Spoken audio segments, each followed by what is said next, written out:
वो गुलाम औरत जिसने व्हाइट हाउस के अंदर से जंग जीती। ये कहानी है 1860 की दहाई की, जब अमेरिका दो हिस्सों में बटा हुआ था। शुमाल में आज़ादी, जनूब में गुलामी। इसी वक्त वर्जीनिया की एक नौजवान गुलाम लड़की थी, मेरी बाउज़र। एक आम सी लड़की, लेकिन गैर मामूली जहानत के साथ। मीरी बचपन से ही किताबों से मोहब्बत करती थी, लेकिन गुलामी के कानून के तहत एक सियाह फाम लड़की का पढ़ना जुर्म था। फिर भी वो छप छप कर पढ़ती रही।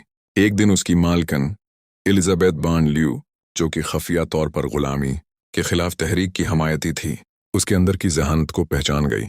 एलिजाबेथ ने मेरी को आज़ाद करवाया और उसे तालीम के लिए फिलाडेल्फिया भेज दिया। वहां से जब वो वापस आई तो एक आम लड़की नहीं, बल्कि एक खफिया सिपाही बन चुकी थी।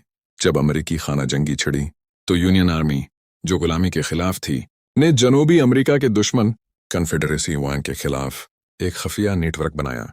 और इस नेटवर्क की सबसे खामोश मगर सबसे खतरनाक रुकन थी मेरी बाउज़र। मेरी ने एक खतरनाक किरदार अपनाया, एक अनपढ़ नौकरानी का। उसे एक खास घर में काम दिया गया, और वो घर था कन्फेडरेट व्हाइट हाउस, जहां सदर जेफरसन डेविस खुद रहता था। दुनिया समझती थी कि वो सिर्फ चाय पेश करती है, लेकिन वो दरअसल पूरे जनूबी हुकूमत के राज याद कर रही थी।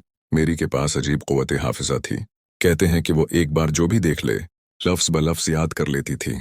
वो सरकारी दस्तावेज़ात, खफिया पैगामात और मीटिंगों में सुनी हुई बातें याद रखकर रात को कोड में लिखती और यूनियन के एजेंट्स तक पहुंचा देती। एक दिन जेफरसन डेविस को शक हुआ। उसने अपनी टीम से कहा, मेरे घर में कोई जासूस है, लेकिन वो जान न सका कि वो जासूस हर दिन उसकी मीज़ साफ करती थी।